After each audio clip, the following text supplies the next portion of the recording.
It has been a really long time since I've done something a little bit wild with a table saw, and it just so happens I have a table saw. What? Let's do something fun.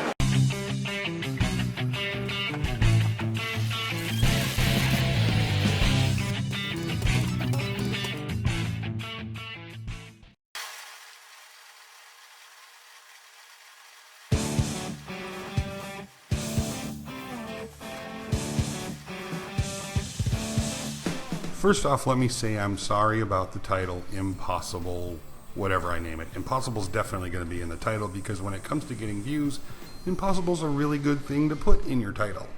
It's really quite simple to do this. It just looks like it might be impossible to do on a table saw. But after you see this video, you're going to be like, yeah, that was pretty easy. So the first thing I've done is take a 4x4 and just cut it to a little bit over 24 inches in length, and then I've trimmed off the corners to make it a little bit more round shape. Now I'm drilling some holes in the end of this, and I want to be pretty careful about getting it as centered as possible. That'll make a big difference on the outcome at the end if the center's off one way or the other.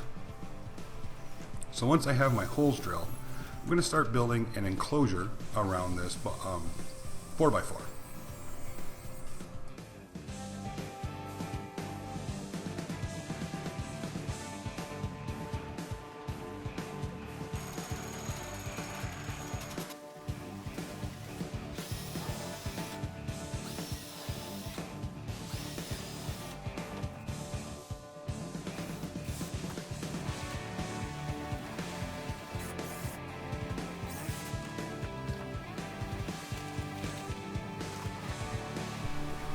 Now I need a way to control how this thing turns in the box that I'm building around it. Now I could have just drilled holes in the end of the post, which would have made a lot of sense, except for I want to cut all the way through them. So in this case, I'm just cutting out a round that'll attach to the end of the 4x4. Now I'm going to drill a hole in the center of that. That's going to help everything line up.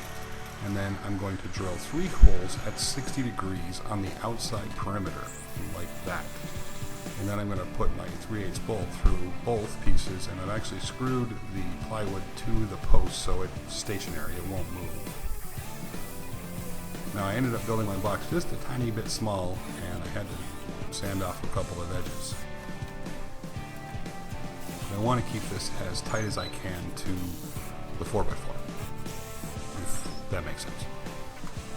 Now I'm sure many of you have seen cove cutting on a table saw, and that's basically you just set up a fence at an angle to the blade, and when you push the piece over it, instead of cutting a straight line, it cuts this cove out.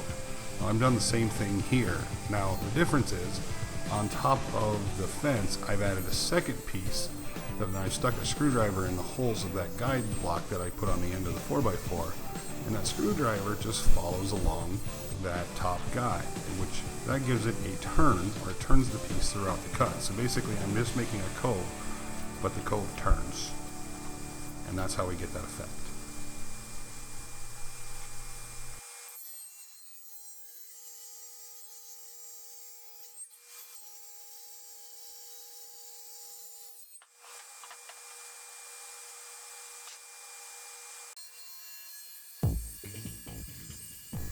Now after using this jig a little bit, it actually became pretty intuitive, and as long as you kept everything tight, it was fine.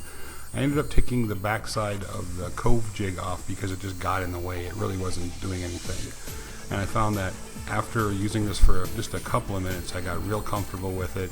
It was really easy to keep the guide up against that second fence. Now if you look, you see that second fence is at a bit of an angle to the cove fence. So that keeps the piece going from one side of the box to the other, or rotating from one side of the box to the other throughout the cut. Now this was very dusty. This is one of the very few times I actually wish I had dust collection on my table saw. For the most part, a broom does fine, but this makes a lot of sawdust.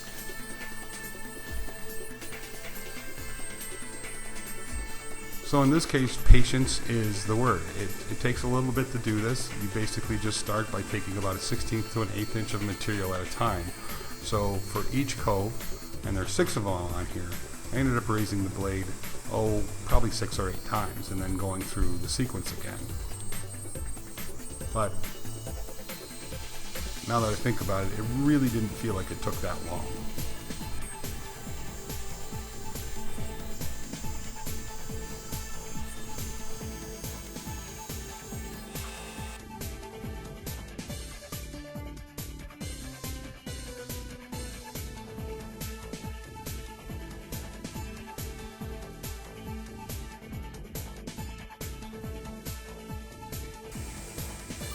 Now, after I completed the first 3 coves, I unscrewed everything and I turned the guide block on the piece to the center of the other 3 coves that I just cut, and cut 3 more.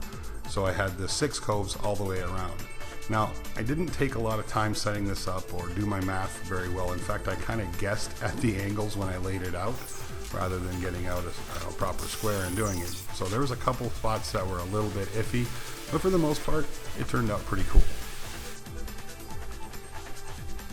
Now you can see that there was a couple spots where it passed through the material instead of, making a fine point. So I just used a hand plane, planed that off, and then gave it a light sanding.